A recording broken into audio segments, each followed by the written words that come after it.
Okay, so in this video, we're going to be analyzing the argument that this verse, the book of the genealogy of Jesus Christ, isn't just introducing the genealogy, but is also introducing the origins of Jesus.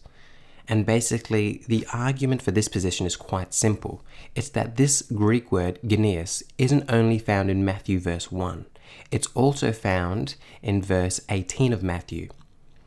Now, the birth of Jesus Christ took place in this way. And now, as you'll immediately notice, in verse 18, unlike verse 1, this Greek word, is not translated as genealogy, but rather birth.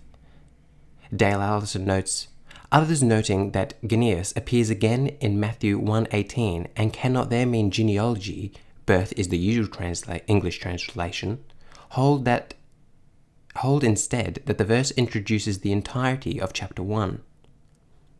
So this is a very interesting point.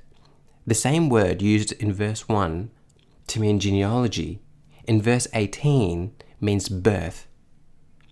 So for instance, in Hagner's commentary, he provides a translation of verse 1 of Matthew, and he says it should be translated as a record of the origin of Jesus Christ, the son of David, the son of Abraham. So he acknowledges the fact that this Greek word, which can be translated both as genealogy and as birth, should instead be translated as origin to capture all its meanings. Now, if we translate it as origin, then perhaps verse 1 of Matthew is not just introducing the genealogy, but also the origin accounts of Jesus.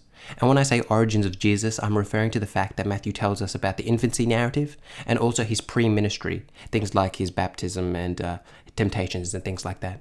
So I think this is a reasonable argument, but I think the strongest argument is yet to come. And I think the strongest argument is that Matthew's verse 1 is referring to the entirety of the gospel. And that's what we're going to be discussing in the next video.